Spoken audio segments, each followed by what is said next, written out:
Stavros Tousios for M4Markets, and today we're going to have a quick look at the DXY and also prices of oil. The DXY, it's coming very close to 101, which is the May 22 low.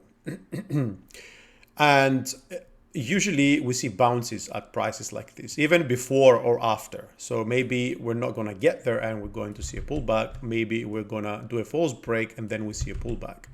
But it's more typical that we see a pullback rather than not. With that said, and keeping in mind that this is also a 5-wave move to the downside, okay, then we ought to see a potential pullback. And that pullback can be offering a good upside move in the medium term.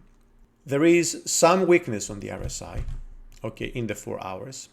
And what else we can notice is that down here, that looks like it wants to do 5. And when we have 5-wave moves at close to a level like this, and specifically in the fifth and last wave, then that really adds to the idea of, seeing an actual bounce. Down on the 1 hour, we see things are a bit more clear. We get a clear divergence, okay, and double divergence, I would say, because you got this as well. So it might indeed be a case that this has already finished, but I'm not liking this. So maybe we are going to consolidate here for a little bit, and then we're going to see one more leg down and then continue to the upside. Or maybe, we're going to get something like of a wedge here. Okay, I'm gonna go and do a false break below that low that we identified, and from there move up. But the likelihood now of moving up is going to increase if we assume the low is in now. Of course, you're gonna draw your own Fibonacci when the low is in, or every time there is a new low. The 50 is our guide, guys. As long as we're below the 50, it's supposed to be more biased to the downside. When we break above 50, more biased to the upside.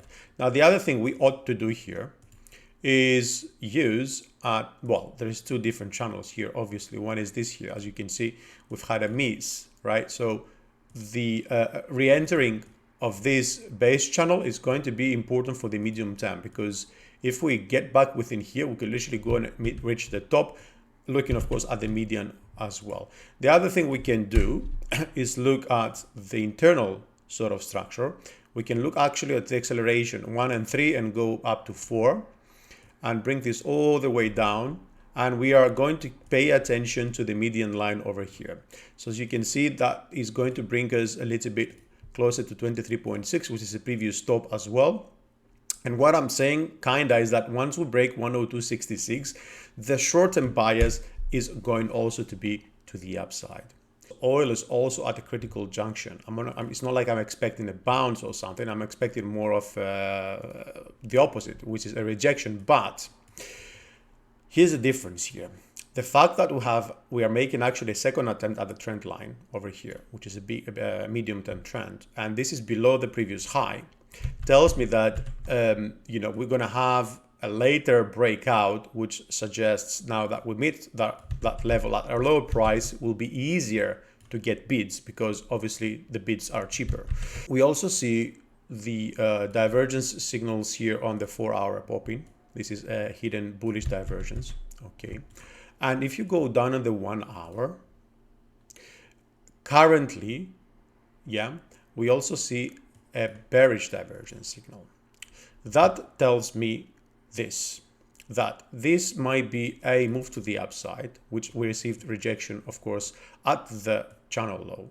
And if we manage to go down and we stay above the 76.62, this is going to increase the chances of breaking above the medium trend channel and going all the way up and meeting this shorter term channel for a potential of actually continue into a short to medium term trend to the upside.